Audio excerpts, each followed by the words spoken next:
अच्छा सर, मुझे बताइए कि हमारा जो पेरोल स्ट्रक्चर है, आपको क्या लगता है जो पाकिस्तान के अंदर पेरोल स्ट्रक्चर है वो भी एक वजह बन रहा है कि जो हमारी हुनरमंद अफराद हैं वो बैरून मुल्क शिफ्ट हो रहे हैं और यहाँ पर जो भी काबिल आदमी है वो यहाँ पे स्टे करना जो है वो मुनासिब नहीं समझता पॉलिटिकल कंडीशंस के अलावा?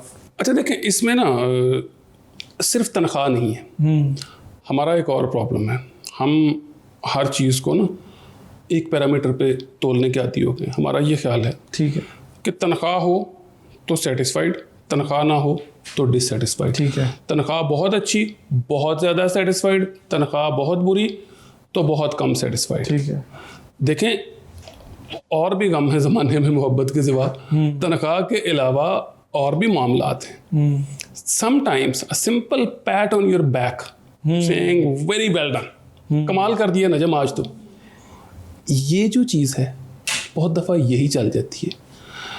हर इंसान के लिए ज़रूरी नहीं होता कि वो उसको, हम उसको कहते हैं एक्सट्रिंसिक कंपनसेशन। ठीक है। Extrinsic compensation is very important. मैं ये नहीं कह रहा हूँ कि एक्सट्रिंसिक कंपनसेशन के बगैर सेटिस्फेक्शन हो जाती, लेकिन सिर्फ एक्सट्रिंसिक कंपनसेशन जो है वो काफ़ी नहीं होती है। सही। हमें बहुत दफ़ा बहुत मुख्तलिफ टेक्निक्स टूल्स के साथ इंट्रिंसिक कंपनसेशन की तरफ जाना पड़ता है, ठीक है, जहाँ पे हम लोगों को एक्नॉलेज करते हैं। ठीक है, वो एक्नॉलेजमेंट ज़रूरी नहीं है कि वो फाइनेंशियल टर्म्स में हो, वो एक्नॉलेजमेंट किसी भी टर्म्स पे किसी भी तरीके से हो सकती है। तो अब मुझे बताइए कि ये स्ट्रेस है, इसको हम वर्क प्लेस के ऊपर कैसे जो है मिनिमाइज़ कर सकते हैं और किस तरीके से हम इसको कोप अप कर सकते हैं कि हमारी जो ऑर्गेनाइजेशन है उसके अंदर जो काम करने वाला है वो सेटिस्फाइड हो और वो एक पोटेंशियल वर्कर के तौर पर हमारे साथ एसोसिएट हो। अच्छा ना, जब देखो अभी ना कॉर्पोरेट कल्चर जैसे जैसे पाकिस्तान में आ रहा है ग्रेजुअली, बहुत सारी मल्टीनेशनल्स अभी इस चीज़ को फोकस कर रही हैं। और ग्रेजुअली ये कल्चर, अल्लाह करे कि ये कल्चर जितना जल्दी आएगा हम सबके लिए उतना ही अच्छा होगा। बिल्कुल ठीक है। ठीक है, ऐसी पॉलिसीज़ होनी चाहिए, ऐसी स्ट्रेटजीज़ होनी चाहिए कि जहाँ पे आपकी तनख्वाह के अलावा, आपके गाड़ी देने के अलावा, आपके प्रमोशन देने के अलावा, जहाँ पे आप लोगों की वेल बीइंग को फोकस करें। ठीक है। जब वेल बीइंग फोकस्ड होगी ना, तो अभी मैं आपको बताऊं, अभी आपके मुल्क में आपने ब्रेन ड्रेन की भी थोड़ी देर पहले बात की, हमने कहा लोग मुल्क से बाहर जा रहे हैं। बिल्कुल। सारे के सारे लोग ये वो नहीं है जो बेरोजगार हैं। इनमें से बहुत सारे लोग नजम वो भी हैं जो बड़े अच्छे एम्प्लॉयड और बड़ी अच्छी पोजीशंस पे हैं। जी। मेरे बहुत सारे कलीग्स, मेरे बहुत सारे जूनियर्स जो बहुत अच्छी पोजीशंस पे थे, वो from the medical sciences, from the engineering side, from the computer sciences specially, वो लोग यहाँ से छोड़ के गए और बड़ी हैंडसम सैलरीज, अगेन आपकी सैलरीज वाली बात पे आते हुए कि बड़ी हैंडसम सैलरीज ले रहे थे। तो फिर ऐसा क्या था?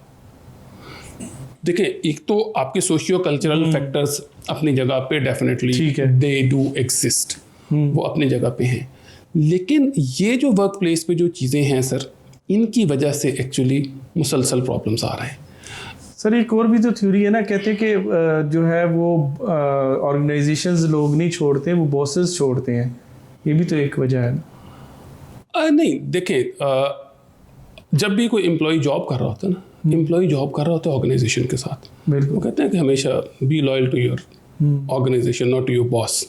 When you are loyal with the organisation, doesn't matter what boss is thinking. लेकिन यहाँ पे कल्चर में तो ये चीज़ है ना, कल्चर में है। अब तो शायद एक वो बाकायदा ये भी हमें पढ़ाया जाता है या सिखाया जाता है कि भाई अब इसको सिलेबस का हिस्सा बना लें कि बॉस को आपने राजी रखना है। Boss is always right. हाँ। अच्छा देखें, बॉस इज ऑलवेज राइट यकीनन अपनी जगह पे। अच्छा, ये पूरी दुनिया का ये फिनोमिना है, ये सिर्फ पाकिस्तान का नहीं है। ठीक है। बॉस घर पे भी राइट होता है, बॉस ऑफिस में भी राइट होता है। ठीक है, तो बॉस इज बॉस, वो बात आपकी अपनी जगह पे बिल्कुल ठीक है कि बॉस इज ऑलवेज राइट, उसको अपनी जगह पे उसकी एक अपनी इंपॉर्टेंस है। अदरवाइज देखिए, दुनिया का निज़ाम नहीं ना चलता। अगर आपकी ओबीडियंस नहीं है तो दुनिया का निज़ाम नहीं चलता। कॉर्पोरेट कल्चर में भी आपको किसी ना किसी को अकाउंटेबल होना पड़ता है, किसी ना किसी को रिस्पॉन्सिबल होना पड़ता है। ठीक है। और कई दफ़ा आपको सरेंडर भी करना पड़ता है। In order to keep that system running, आपको उस सिस्टम के आगे सरेंडर भी करना पड़ता है। बिल्कुल। तो ये बहुत बड़ी रियलिटी है।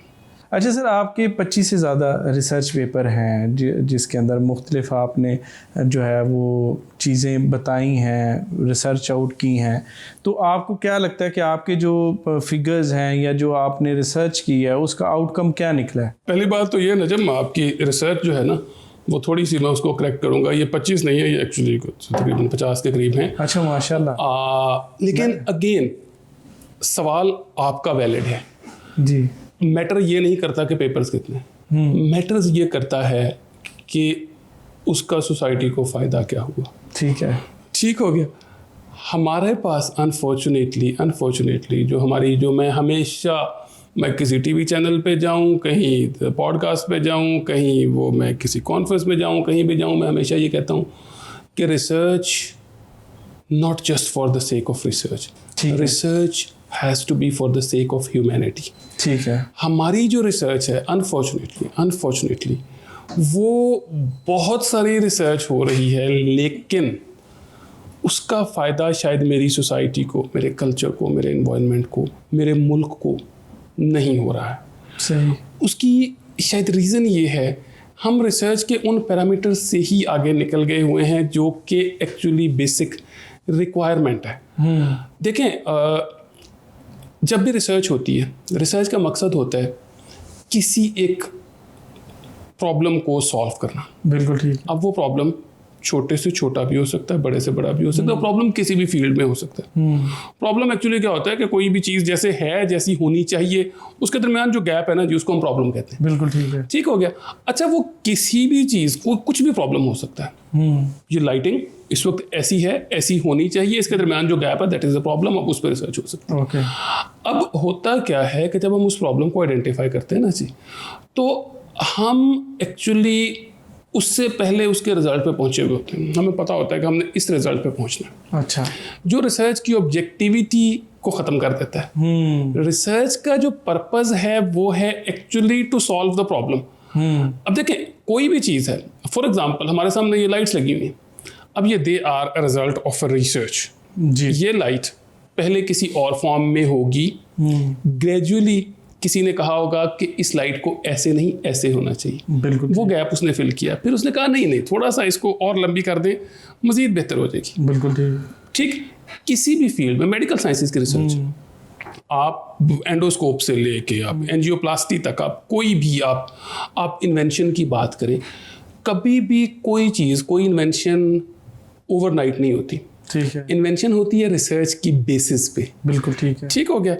अच्छा, वो रिसर्च की बेसिस पे जब इन्वेंशन होती है ना जी, तो उसका मतलब ये होता है कि वो pure research with the intention to really do something good for the humanity, कि मैंने उसमें कुछ ना कुछ बेहतरी करनी है। हमारा जो प्रॉब्लम है ना नजम, वो पता है क्या है?